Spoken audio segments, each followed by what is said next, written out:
ആ, സെനിയുടെ Houston voice ഉള്ള പ്രേക്ഷകർ എന്താണ് ആവശ്യപ്പെടുന്നത് എനിക്കറിയില്ല. എങ്കിലും ഞാനൊരു ചെറിയൊരു പാട്ടിൽ തുടങ്ങാം.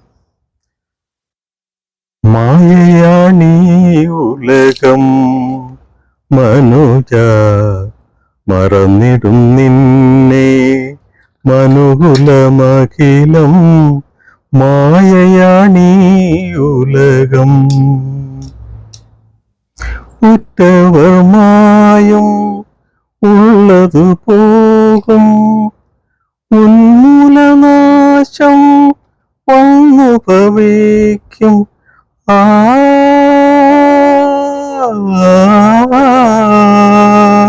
ഉറ്റവർ മായും ഉള്ളതു പോകും, ഉന്മൂലനാശം വന്നു ഭവിക്കും. ഉലകിരിലെല്ലാം മായയാണെന്ന്, ഉലകിരിലെല്ലാം മായയാണെന്ന് ഉര ചെയ്ത രജനും ഉലകം വെടിഞ്ഞു. ഉലകിരിലെല്ലാം മായയാണെന്ന് ഉര ചെയ്ത രജനും ഉലകം വെടിഞ്ഞു. മായയാണീ ഉലകം മനുജ, മറന്നിടും നിന്നെ മനുകുലമഖിലം. മായയാണീ ഉലകം.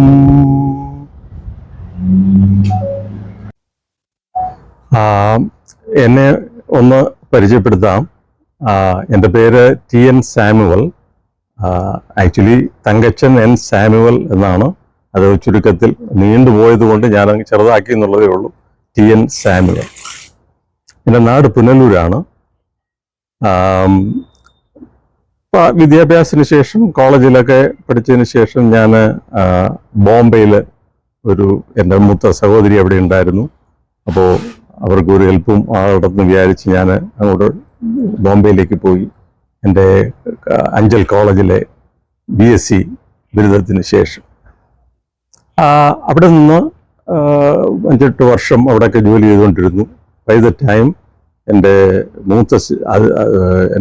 തൊട്ട് മൂത്ത സിസ്റ്റർ അമേരിക്കയിൽ നേരത്തെ എത്തിയിരുന്നു. അപ്പോൾ അവർ ഞങ്ങൾക്ക് വേണ്ടി എൻ്റെയും എൻ്റെ ഇളയ സിസ്റ്റർ ഉണ്ടായിരുന്നു. ഞങ്ങൾ രണ്ടുപേർക്കും വേണ്ടി ഫയൽ ചെയ്ത് അങ്ങനെയാണ് ഞാൻ 84 അമേരിക്കയിൽ എത്തുന്നത്. ഹൂസ്റ്റണിലാണ് വന്നത്. ഹൂസ്റ്റണിൽ വന്ന സമയത്ത് ഞാനവിടെ ബോംബെയിൽ കേരളീയ സമാജവുമായിട്ടൊക്കെ ഒരു ചെറിയ സഹകരണമൊക്കെ ഉണ്ടായിരുന്നു. അപ്പോൾ ഹൂസ്റ്റണിലെത്തിയപ്പോൾ മലയാളികളുടേതായ ഒരു കൂട്ടായ്മ ഞാൻ അന്ന് കണ്ടില്ല. അപ്പോൾ ഞങ്ങൾ സമാന ചിന്താഗതിക്കാരായ കുറേ ആൾക്കാരൊക്കെ കൂടി 1986 അവസാനം ത്തോടുകൂടി ഒരു സംഘടന രൂപവൽക്കരിക്കാനുള്ള ആഗ്രഹം ഉണ്ടായി. അങ്ങനെ എല്ലാവരും അതിനുവേണ്ടി പ്രവർത്തിച്ചു. അങ്ങനെ 1987 Malayali association of greater Houston എന്ന സംഘടന, ഞങ്ങളൊരു 9 പേരുടെ ഒരു അഡ്വോക്ക് കമ്മിറ്റി രൂപീകരിച്ച് അത് പ്രവർത്തനം ആരംഭിക്കുകയാണ്. അത് ഉദ്ഘാടനം ചെയ്തത് അന്നത്തെ ഫൊഗാന പ്രസിഡൻ്റായിരുന്ന ശ്രീ അനിരുദ്ധൻ സാറാണ്, M. അനിരുദ്ധൻ. അദ്ദേഹം എൻ്റെ കോളേജിലെ പ്രൊഫസറായിരുന്നു. അപ്പോൾ അങ്ങനെ പരിചയം ഞങ്ങളുണ്ടായിരുന്നു. ഏതായാലും അതിനുശേഷം ആ സംഘടന ഇന്നും ഹൂസ്റ്റണിൽ ഫലപ്രദമായ രീതിയിൽ നമ്മുടെ കമ്മ്യൂണിറ്റിയിൽ ഇടപെട്ടുകൊണ്ട് ഇവിടെ നിൽക്കുന്നു എന്ന് കേൾക്കുമ്പോൾ, കാണുമ്പോൾ വലിയ സന്തോഷമാണുള്ളത്. അതിൻ്റെ ആദ്യത്തെ പബ്ലിസിറ്റി കൺവീനറായും പിന്നെ പല പൊസിഷനിലും ഞാൻ മലയാളി അസോസിയേഷനിൽ പ്രവർത്തിച്ചിട്ടുണ്ട്. സെക്രട്ടറി ആയിട്ടും വൈസ് പ്രസിഡൻ്റായിട്ടും പ്രസിഡൻ്റായിട്ടും ഒക്കെ പ്രവർത്തിച്ചിട്ടുണ്ട്. അത് ഇന്നും അഭംഗുരം തുടരുന്നു എന്ന് വളരെയധികം മെമ്പേഴ്സ് ഇപ്പോഴുണ്ട്.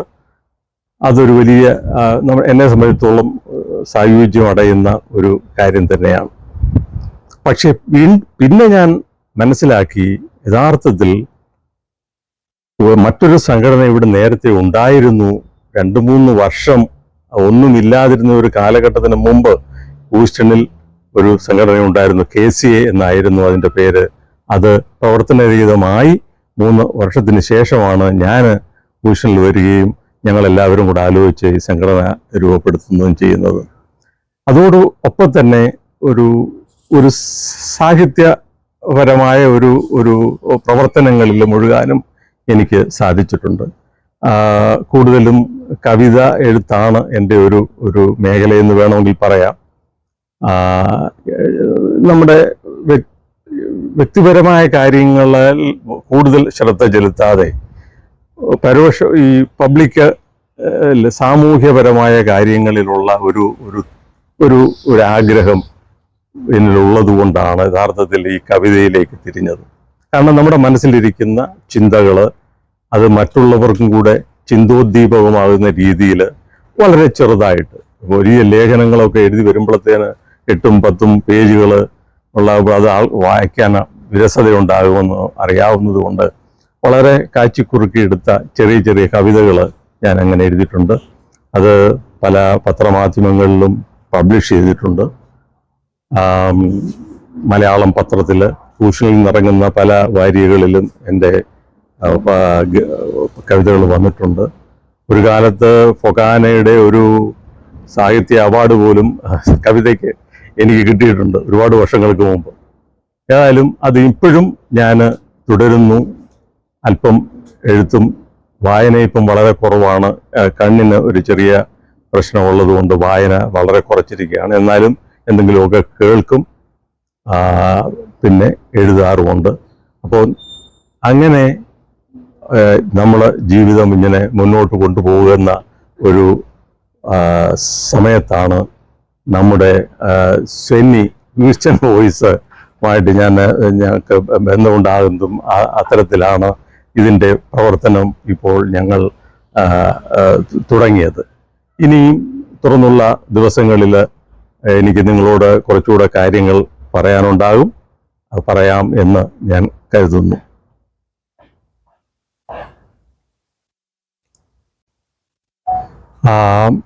എന്നെ ഒന്ന് പരിചയപ്പെടുത്താം.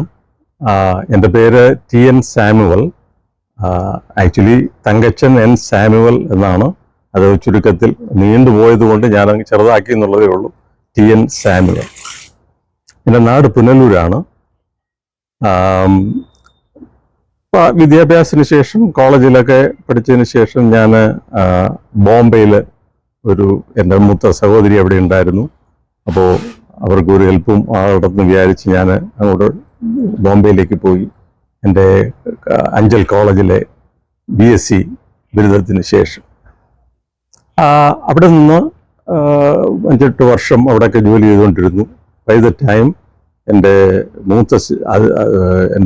തൊട്ട് മൂത്ത സിസ്റ്റർ അമേരിക്കയിൽ നേരത്തെ എത്തിയിരുന്നു. അപ്പോൾ അവർ ഞങ്ങൾക്ക് വേണ്ടി എൻ്റെയും എൻ്റെ ഇളയ സിസ്റ്റർ ഉണ്ടായിരുന്നു. ഞങ്ങൾ 2 പേർക്കും വേണ്ടി ഫയൽ ചെയ്ത് അങ്ങനെയാണ് ഞാൻ 84 അമേരിക്കയിൽ എത്തുന്നത്. ഹൂസ്റ്റണിലാണ് വന്നത്. ഹൂസ്റ്റണിൽ വന്ന സമയത്ത് ഞാനവിടെ ബോംബെയിൽ കേരളീയ സമാജവുമായിട്ടൊക്കെ ഒരു ചെറിയ സഹകരണമൊക്കെ ഉണ്ടായിരുന്നു. അപ്പോൾ ഹൂസ്റ്റണിലെത്തിയപ്പോൾ മലയാളികളുടേതായ ഒരു കൂട്ടായ്മ ഞാൻ അന്ന് കണ്ടില്ല. അപ്പോൾ ഞങ്ങൾ സമാന ചിന്താഗതിക്കാരായ കുറേ ആൾക്കാരൊക്കെ കൂടി 1986 അവസാനം ത്തോടുകൂടി ഒരു സംഘടന രൂപവൽക്കരിക്കാനുള്ള ആഗ്രഹം ഉണ്ടായി. അങ്ങനെ എല്ലാവരും അതിനുവേണ്ടി പ്രവർത്തിച്ചു. അങ്ങനെ 1987 Malayali association of greater Houston എന്ന സംഘടന, ഞങ്ങളൊരു 9 പേരുടെ ഒരു അഡ്വോക്ക് കമ്മിറ്റി രൂപീകരിച്ച് അത് പ്രവർത്തനം ആരംഭിക്കുകയാണ്. അത് ഉദ്ഘാടനം ചെയ്തത് അന്നത്തെ ഫൊക്കാന പ്രസിഡൻ്റായിരുന്ന ശ്രീ അനിരുദ്ധൻ സാറാണ്, M. അനിരുദ്ധൻ. അദ്ദേഹം എൻ്റെ കോളേജിലെ പ്രൊഫസറായിരുന്നു. അപ്പോൾ അങ്ങനെ പരിചയം ഞങ്ങളുണ്ടായിരുന്നു. ഏതായാലും അതിനുശേഷം ആ സംഘടന ഇന്നും ഹൂസ്റ്റണിൽ ഫലപ്രദമായ രീതിയിൽ നമ്മുടെ കമ്മ്യൂണിറ്റിയിൽ ഇടപെട്ടുകൊണ്ട് ഇവിടെ നിൽക്കുന്നു എന്ന് കേൾക്കുമ്പോൾ, കാണുമ്പോൾ വലിയ സന്തോഷമാണുള്ളത്.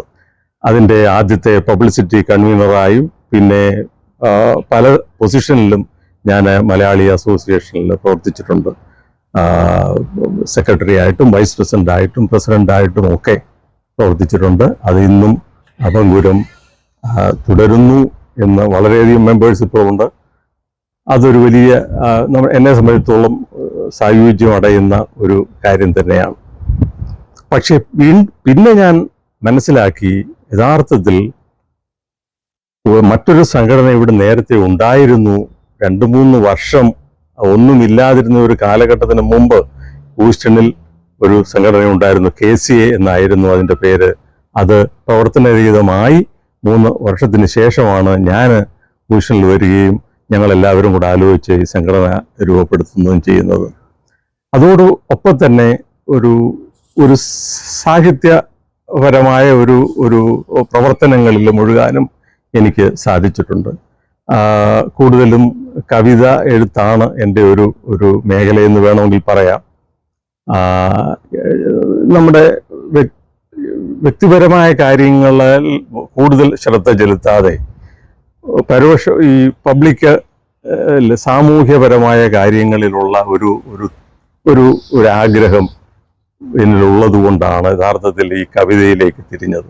കാരണം നമ്മുടെ മനസ്സിലിരിക്കുന്ന ചിന്തകൾ അത് മറ്റുള്ളവർക്കും കൂടെ ചിന്തോദ്ദീപകമാകുന്ന രീതിയിൽ വളരെ ചെറുതായിട്ട്, വലിയ ലേഖനങ്ങളൊക്കെ എഴുതി വരുമ്പോഴത്തേന് 8-10 പേജുകൾ ഉള്ള അത് വായിക്കാൻ വിരസതയുണ്ടാകുമെന്ന് അറിയാവുന്നത് കൊണ്ട് വളരെ കാച്ചിക്കുറുക്കിയെടുത്ത ചെറിയ ചെറിയ കവിതകൾ ഞാൻ അങ്ങനെ എഴുതിയിട്ടുണ്ട്. അത് പല പത്രമാധ്യമങ്ങളിലും പബ്ലിഷ് ചെയ്തിട്ടുണ്ട്. മലയാളം പത്രത്തിൽ ഹൂസ്റ്റണിൽ നിന്നിറങ്ങുന്ന പല വാരികകളിലും എൻ്റെ കവിതകൾ വന്നിട്ടുണ്ട്. ഒരു കാലത്ത് ഫൊക്കാനയുടെ ഒരു സാഹിത്യ അവാർഡ് പോലും കവിതയ്ക്ക് എനിക്ക് കിട്ടിയിട്ടുണ്ട്, ഒരുപാട് വർഷങ്ങൾക്ക് മുമ്പ്. ഏതായാലും അത് ഇപ്പോഴും ഞാൻ തുടരുന്നു. അല്പം എഴുത്തും വായന ഇപ്പം വളരെ കുറവാണ്. കണ്ണിന് ഒരു ചെറിയ പ്രശ്നമുള്ളത് കൊണ്ട് വായന വളരെ കുറച്ചിരിക്കുകയാണ്. എന്നാലും എന്തെങ്കിലുമൊക്കെ കേൾക്കും, പിന്നെ എഴുതാറുമുണ്ട്. അപ്പോൾ അങ്ങനെ നമ്മളെ ജീവിതം ഇങ്ങനെ മുന്നോട്ട് കൊണ്ടുപോകുന്ന ഒരു സമയത്താണ് നമ്മുടെ സെന്നി ക്രിസ്ത്യൻ വോയിസുമായിട്ട് ഞങ്ങൾക്ക് ബന്ധമുണ്ടാകുന്നതും അത്തരത്തിലാണ് ഇതിൻ്റെ പ്രവർത്തനം ഇപ്പോൾ ഞങ്ങൾ തുടങ്ങിയത്. ഇനിയും തുറന്നുള്ള ദിവസങ്ങളിൽ എനിക്ക് നിങ്ങളോട് കുറച്ചുകൂടെ കാര്യങ്ങൾ പറയാനുണ്ടാകും. അത് പറയാം എന്ന് ഞാൻ കരുതുന്നു.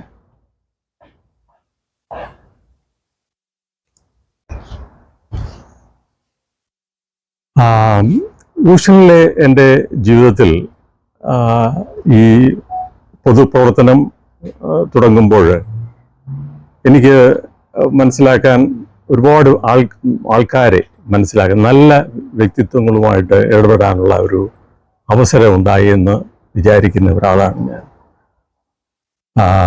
നമ്മുടെ ഹൂസ്റ്റണിൽ അറിയപ്പെടുന്ന മിസ്സിസ് പൊന്നുപിള്ള, അതുപോലെ തന്നെ ജോർജ് മണ്ണിക്കരോട്ട്, ഇങ്ങനെയുള്ള വിശിഷ്ട വ്യക്തിത്വങ്ങളുമായിട്ട് വളരെയധികം അടുത്ത് പെരുമാറാനും അവരിൽ നിന്ന് ഒരുപാട് കാര്യങ്ങളൊക്കെ പഠിക്കാനും എനിക്ക് സാധിച്ചിട്ടുണ്ട്. അപ്പോൾ നാം എന്താണ് യഥാർത്ഥത്തിൽ സൊസൈറ്റിക്ക് വേണ്ടി ചെയ്യുന്നത് എന്ന് നാം ഒന്ന് ചിന്തിച്ച് നോക്കിയാൽ,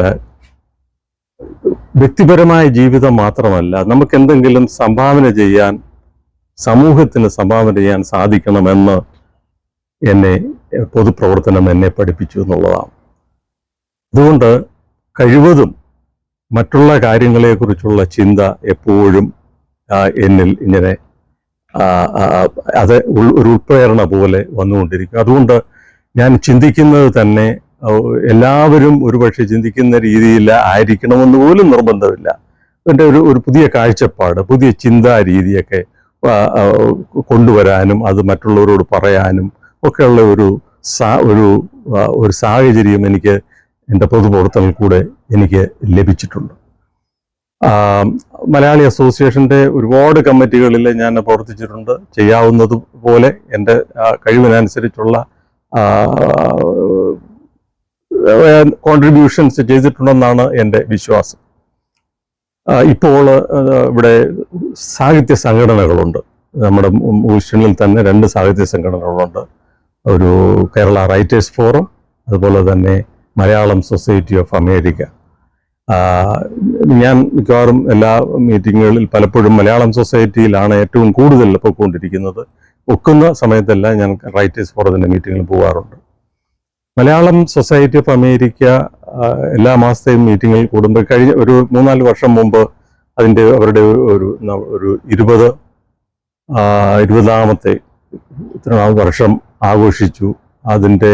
അതിന് വേണ്ടി ഒരു സാഹിത്യ സമാഹാരം അന്ന് പുറത്തിറക്കുകയുണ്ടായി. എൻ്റെ പേര് ഞാൻ ഇപ്പോൾ ഓർക്കുന്നില്ല, അതിൻ്റെ ആ പുസ്തകത്തിൻ്റെ പേര്. എനിവേ, ആ പുസ്തകം 10-16 പേരുടെ സാഹിത്യ രചനകൾ കോർത്തിണക്കിയുള്ള ഒരു പുസ്തകമായിരുന്നു. അതിൻ്റെ എഡിറ്ററായിട്ട് പ്രവർത്തിക്കാൻ എനിക്ക് അവസരം ലഭിച്ചിട്ടുണ്ട്. അതുപോലെ തന്നെ നേരത്തെ ഇവിടെ ഉണ്ടായിരുന്ന ഒരു മലയാളി പത്രം ഉണ്ടായിരുന്നു, അതിൻ്റെ ന്യൂസ് എഡിറ്ററായിട്ട് ഞാൻ ജോലി ചെയ്തിട്ടുണ്ട്.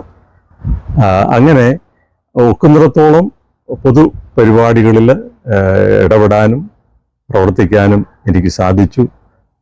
ഇപ്പോൾ മലയാളം സൊസൈറ്റി ഓഫ് അമേരിക്കയുടെ സെക്രട്ടറി ജോർജ് പുത്തൻകുരിശ്, അതുപോലെ തന്നെ എൻ്റെ ഒരു സുഹൃത്ത് ജെയിംസ് ചെറുതടത്തിൽ മുതലായ ആൾക്കാരുമായിട്ടൊക്കെ ഞാൻ നിരന്തരമായ കമ്മ്യൂണിക്കേഷൻ നടത്തിക്കൊണ്ട് പോകുന്നു. നല്ല രീതിയിലുള്ള ചർച്ചകൾക്ക് ശേഷമുള്ള ചർച്ചകളും ഒക്കെ നടത്തി ഞങ്ങളിങ്ങനെ പോകുന്നു. തീർച്ചയായിട്ടും ഒരുപാട് കവിതകൾ ഞാൻ എഴുതിയിട്ടുണ്ടെന്ന് ഞാൻ നേരത്തെ പറഞ്ഞല്ലോ. അതിൻ്റെ എൻ്റെ കവിതയുടെ പ്രത്യേകത എന്ന് പറയുന്നത് സാധാരണ കവിതകൾ പോലെ ആയിരിക്കണമെന്നില്ല. മനുഷ്യരെ ഒന്ന് ചിന്തിപ്പിക്കാൻ വേണ്ടിയുള്ള എന്തെങ്കിലും ഒരു കനൽ, ഒരു ചെറിയ തീനാളം ഇട്ടുകൊടുക്കണമെന്നുള്ള ഒരു ആഗ്രഹമുള്ളത് കൊണ്ടാണ് ഞാൻ എഴുതുന്നത് തന്നെ. ഉദാഹരണത്തിന്, പറയാതെ വയ്യനിക്കൊരു വട്ടം ഈ ലോക പരമാർത്ഥ കാര്യങ്ങൾ അല്പമായി, പരമാണു പൊരുളിനെ അറിയാതെ മർത്യരിന്ന് അധമലോകത്തിൻ്റെ സാക്ഷികളായി. ഇങ്ങനെ ഉള്ള കാര്യം, അറിവ് എന്ന് പറയുന്ന ഒരു കാര്യം എനിക്ക് ഭയങ്കര താല്പര്യമുള്ളതാണ്. പുതിയ അറിവുകൾ നാം നേടുന്നതനുസരിച്ച് നമ്മുടെ ജീവിത ശൈലി മാറുകയും നമ്മുടെ ചിന്താരീതി മെച്ചപ്പെടുത്തുകയും ചെയ്ത് മുന്നോട്ട് കൊണ്ടുപോകണമെന്നുള്ള ആഗ്രഹമാണ് എനിക്കുള്ളത്. അതാണ് ഞാൻ സാധാരണ കവിതകളിൽ കൂടെ ഞാൻ ചെയ്യാറുള്ളത്. ഇനിയും തുറന്നുള്ള പല കൊച്ചു കവിതകളിൽ കൂടെ ഞാൻ നിങ്ങളോട് സംവദിക്കാം എന്ന് ആഗ്രഹിക്കുന്നു. നന്ദി.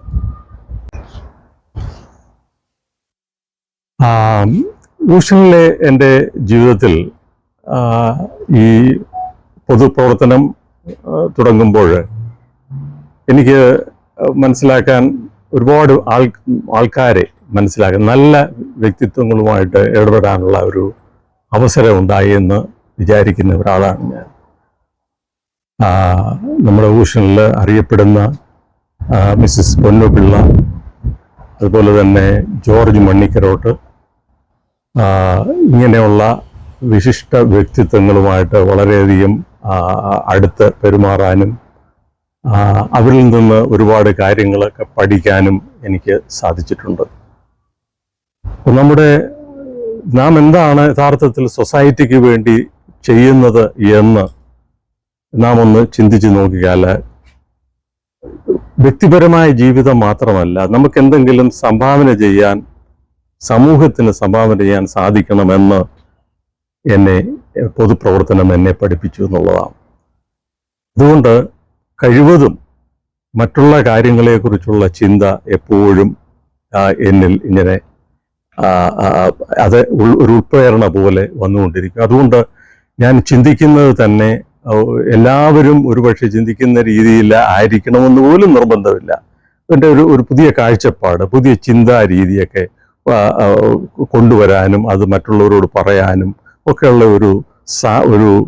ഒരു സാഹചര്യം എനിക്ക് എൻ്റെ പൊതുപ്രവർത്തനത്തിൽ കൂടെ എനിക്ക് ലഭിച്ചിട്ടുണ്ട്. മലയാളി അസോസിയേഷൻ്റെ ഒരുപാട് കമ്മിറ്റികളിൽ ഞാൻ പ്രവർത്തിച്ചിട്ടുണ്ട്. ചെയ്യാവുന്നതുപോലെ എൻ്റെ കഴിവിനനുസരിച്ചുള്ള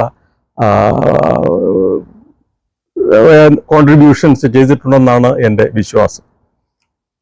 ഇപ്പോൾ ഇവിടെ സാഹിത്യ സംഘടനകളുണ്ട്. നമ്മുടെ ഹൂസ്റ്റണിൽ തന്നെ 2 സാഹിത്യ സംഘടനകളുണ്ട്. ഒരു കേരള റൈറ്റേഴ്സ് ഫോറം, അതുപോലെ തന്നെ മലയാളം സൊസൈറ്റി ഓഫ് അമേരിക്ക. ഞാൻ മിക്കവാറും എല്ലാ മീറ്റിങ്ങുകളിൽ പലപ്പോഴും മലയാളം സൊസൈറ്റിയിലാണ് ഏറ്റവും കൂടുതൽ പോയിക്കൊണ്ടിരിക്കുന്നത്. ഒക്കുന്ന സമയത്തെല്ലാം ഞാൻ റൈറ്റേഴ്സ് ഫോറത്തിൻ്റെ മീറ്റിങ്ങിൽ പോകാറുണ്ട്. മലയാളം സൊസൈറ്റി ഓഫ് അമേരിക്ക എല്ലാ മാസത്തെയും മീറ്റിങ്ങിൽ കൂടുമ്പോൾ കഴിഞ്ഞ ഒരു 3-4 വർഷം മുമ്പ് അവരുടെ ഒരു 20ാമത്തെ വർഷം ആഘോഷിച്ചു. അതിന് വേണ്ടി ഒരു സാഹിത്യ സമാഹാരം അന്ന് പുറത്തിറക്കുകയുണ്ടായി. എൻ്റെ പേര് ഞാൻ ഇപ്പോൾ ഓർക്കുന്നില്ല. അതിൻ്റെ ആ പുസ്തകത്തിൻ്റെ പേര് എനിവേ, ആ പുസ്തകം 10-16 പേരുടെ സാഹിത്യ രചനകൾ കോർത്തിണക്കിയുള്ള ഒരു പുസ്തകമായിരുന്നു. അതിൻ്റെ എഡിറ്ററായിട്ട് പ്രവർത്തിക്കാൻ എനിക്ക് അവസരം ലഭിച്ചിട്ടുണ്ട്. അതുപോലെ തന്നെ നേരത്തെ ഇവിടെ ഉണ്ടായിരുന്ന ഒരു മലയാളി പത്രം ഉണ്ടായിരുന്നു. അതിൻ്റെ ന്യൂസ് എഡിറ്ററായിട്ട് ഞാൻ ജോലി ചെയ്തിട്ടുണ്ട്. അങ്ങനെ ഒക്കുന്നിടത്തോളം പൊതു പരിപാടികളിൽ ഇടപെടാനും പ്രവർത്തിക്കാനും എനിക്ക് സാധിച്ചു. ഇപ്പോൾ മലയാളം സൊസൈറ്റി ഓഫ് അമേരിക്കയുടെ സെക്രട്ടറി ജോർജ് പുത്തൻകുരിശ്, അതുപോലെ തന്നെ എൻ്റെ ഒരു സുഹൃത്ത് ജെയിംസ് ചെറുതളത്തിൽ മുതലായ ആൾക്കാരുമായിട്ടൊക്കെ ഞാൻ നിരന്തരമായ കമ്മ്യൂണിക്കേഷൻ നടത്തിക്കൊണ്ട് പോകുന്നു. നല്ല രീതിയിലുള്ള ചർച്ചകൾക്ക് ശേഷമുള്ള ചർച്ചകളും ഒക്കെ നടത്തി ഞങ്ങളിങ്ങനെ പോകുന്നു. തീർച്ചയായിട്ടും ഒരുപാട് കവിതകൾ ഞാൻ എഴുതിയിട്ടുണ്ടെന്ന് ഞാൻ നേരത്തെ പറഞ്ഞല്ലോ. അതിൻ്റെ എൻ്റെ കവിതയുടെ പ്രത്യേകത എന്ന് പറയുന്നത് സാധാരണ കവിതകൾ പോലെ ആയിരിക്കണമെന്നില്ല. മനുഷ്യരെ ഒന്ന് ചിന്തിപ്പിക്കാൻ വേണ്ടിയുള്ള എന്തെങ്കിലും ഒരു കനൽ, ഒരു ചെറിയ തീനാളം ഇട്ടുകൊടുക്കണമെന്നുള്ള ഒരു ആഗ്രഹമുള്ളത് കൊണ്ടാണ് ഞാൻ എഴുതുന്നത് തന്നെ. ഉദാഹരണത്തിന്, പറയാതെ വയ്യനിക്കൊരു വട്ടം ഈ ലോക പരമാർത്ഥ കാര്യങ്ങൾ അല്പമായി, പരമാണു പൊരുളിനെ അറിയാതെ മർത്യരിന്ന് അധമലോകത്തിൻ്റെ സാക്ഷികളായി. ഇങ്ങനെ ഉള്ള കാര്യം, അറിവ് എന്ന് പറയുന്ന ഒരു കാര്യം എനിക്ക് ഭയങ്കര താല്പര്യമുള്ളതാണ്. പുതിയ പുതിയ അറിവുകൾ നാം നേടുന്നതനുസരിച്ച് നമ്മുടെ ജീവിത ശൈലി മാറുകയും നമ്മുടെ ചിന്താരീതി മെച്ചപ്പെടുത്തുകയും ചെയ്ത് മുന്നോട്ട് കൊണ്ടുപോകണമെന്നുള്ള ആഗ്രഹമാണ് എനിക്കുള്ളത്. അതാണ് ഞാൻ സാധാരണ കവിതകളിൽ കൂടെ ഞാൻ ചെയ്യാറുള്ളത്. ഇനിയും തുറന്നുള്ള പല കൊച്ചു കവിതകളിൽ കൂടെ ഞാൻ നിങ്ങളോട് സംവദിക്കാം എന്ന് ആഗ്രഹിക്കുന്നു. നന്ദി.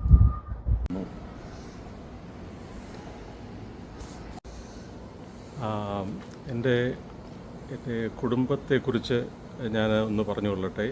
എൻ്റെ ഭാര്യയുടെ പേര് റോസക്കുട്ടി, തൊടുപുഴയിൽ നിന്നാണ്. എനിക്ക് 2 മക്കളാണുള്ളത്, ഒരു മകനും മകളും. മൂത്തത് മകനാണ്, ജസ്റ്റിൻ സാമുവൽ. അദ്ദേഹം UT ഓസ്റ്റിനിൽ ജോലി ചെയ്യുന്നു. അവിടെ ഒരു അസിസ്റ്റൻറ്റ് ഡീനായിട്ട് ജോലി ചെയ്യുന്നു. മകള് സ്പീച്ച് തെറാപ്പിസ്റ്റാണ്.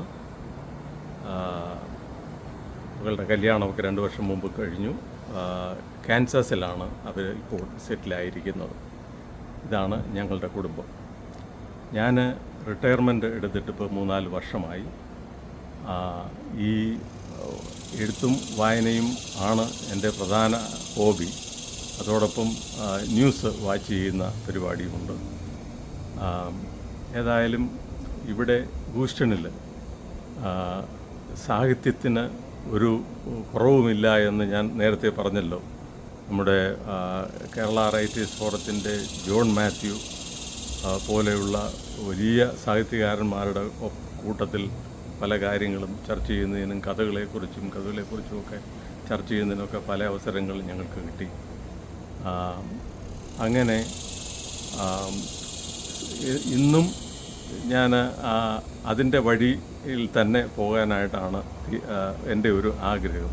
സാഹിത്യം, ചിന്തകൾ, പുതിയ പുതിയ ചിന്തകൾ, അറിവിൻ്റെ ലബ്ധിക്കനുസരിച്ചുള്ള നമ്മുടെ ചിന്തകൾ മാറി പുതിയ പുതിയ ചിന്തകളുണ്ടായി മനുഷ്യരിൽ നന്മ വളരുന്നത് ആ ഒരു വഴിയിലൂടെയാണെന്ന് വിശ്വസിക്കുന്ന ഒരാളാണ് ഞാൻ. അതുകൊണ്ടാണ് അതിനൊരു വലിയ പ്രാധാന്യം ഞാൻ കൊടുക്കുന്നത്. 1500, 2000, 3000 വർഷം പഴക്കമുള്ള ഒരു ബുക്കിൽ എഴുതിയിരിക്കുന്ന ചില വാചകങ്ങളാണ് പരമമായ സത്യമെന്ന് ധരിക്കാതെ പുതിയ അറിവ്, വളരെയധികം നൂതനമായ ശാസ്ത്ര സാങ്കേതിക വിദ്യയിലൂടെ നമ്മുടെ ജീവിതം കരുപ്പിടിപ്പിക്കുന്ന ഈ സമയങ്ങളിൽ ആ അറിവിൻ്റെ പ്രയോജനം നമ്മുടെ ജീവിതത്തിൽ കൊണ്ടുവരിക എന്ന് പറയുന്നത് മനുഷ്യന് അത്യന്താപേക്ഷിതമാണ്. മനുഷ്യരെല്ലാവരും അത് ചെയ്യുന്നുമുണ്ട്. പക്ഷേ എന്തുകൊണ്ടോ മനുഷ്യരതിനെ കാര്യമായിട്ട് പറഞ്ഞു നടക്കാറില്ല. യഥാർത്ഥത്തിൽ അറിവാണ് മനുഷ്യനെ അതിൻ്റെ ജീവിതത്തിൻ്റെ സായുജ്യതയിലേക്ക് എത്തിക്കുന്നത്. അറിവുകൊണ്ടാണ് നമുക്ക് പല കാര്യങ്ങളും നേരിടാൻ സാധിക്കുന്നത്. ഒരു അതിനെക്കുറിച്ച് ഏതെങ്കിലും ഒരു വലിയ ഒരു സന്ദർഭം, വലിയ ഒരു വൈഷമ്യ ഘട്ടം വരുന്ന സമയത്ത് നമുക്ക് നേരത്തെ ഒരു നോളജ്, അതിനെക്കുറിച്ച് ഒരു അറിവ് നേരത്തെ ഉണ്ടെങ്കിൽ, ഒരു മുൻധാരണ, അങ്ങനെ സംഭവിക്കാൻ സാധ്യതയുണ്ടെന്നുള്ളൊരു മുൻധാരണ നമുക്കുണ്ടെങ്കിൽ നാം അനുഭവിക്കുന്ന ആ വിഷമഘട്ടത്തിൻ്റെ തോത് പകുതിയായി കുറയുമെന്നുള്ള വിശ്വാസക്കാരനാണ് ഞാൻ. അതുകൊണ്ട് ഏറ്റവും നൂതനമായി കിട്ടുന്ന അറിവുകൾ എന്തെന്ന് മനസ്സിലാക്കി അതിനുവേണ്ടി അത് സ്വായത്തമാക്കാനുള്ള ശ്രമം നടത്തി അതുകൊണ്ട് നമുക്കും നമ്മുടെ സമൂഹത്തിനും പ്രയോജനപ്പെടുത്താവുന്ന രീതിയിൽ എന്തെല്ലാമാണെന്ന് ചിന്തിക്കുക എന്ന് മാത്രമാണ് എനിക്ക് പറയാനുള്ളത്. വീണ്ടും നമുക്ക് കാണാം.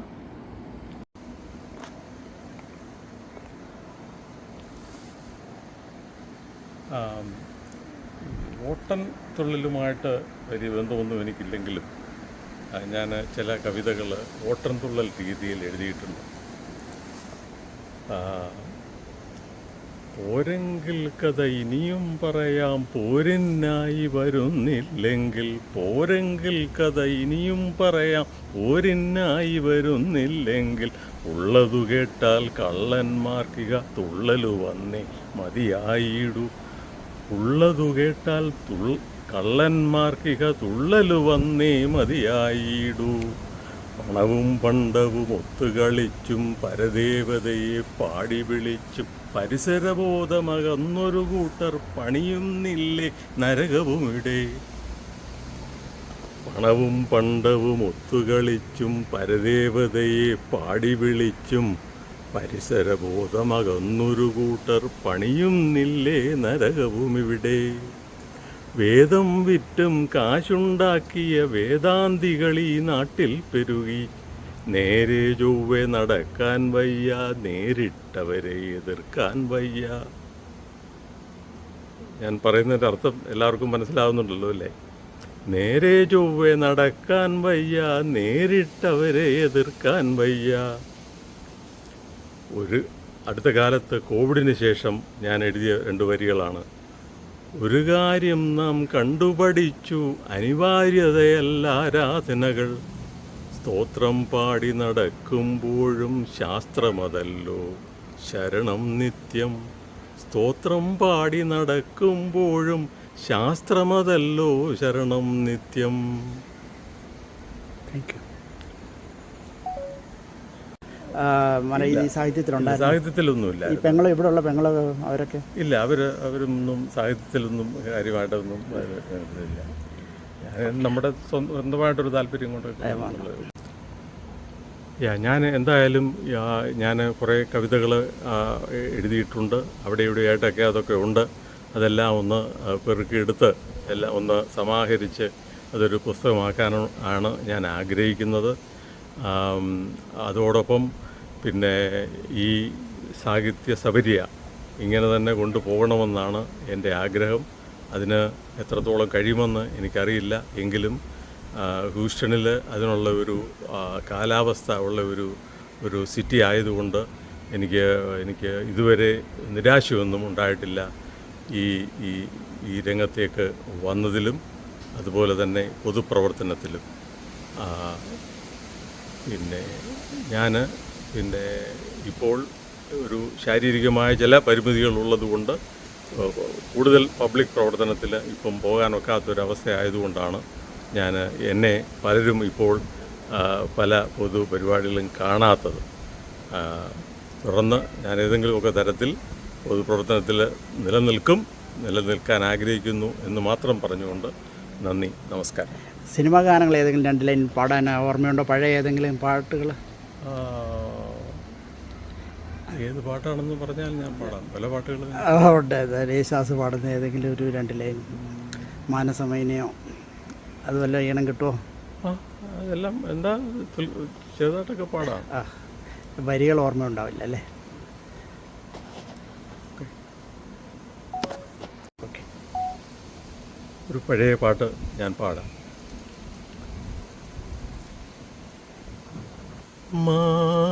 മാനസമൈനി വരൂ, മധുരം നുള്ളി തരൂ, നിന്നരുമപ്പൂവാടിയിൽ നീ തേടുവതാരെ ആരെ, മാനസമൈനി വരൂ.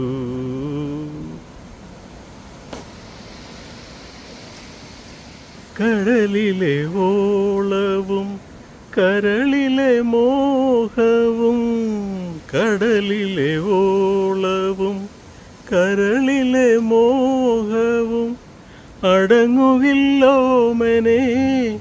അടങ്ങുകില്ല, മാനസമൈനി വരൂ,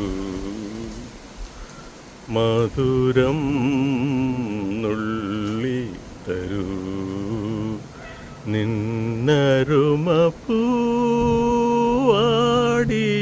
നീ തേടുവതാരെ ആരെ, മാനസമൈനി വരൂ.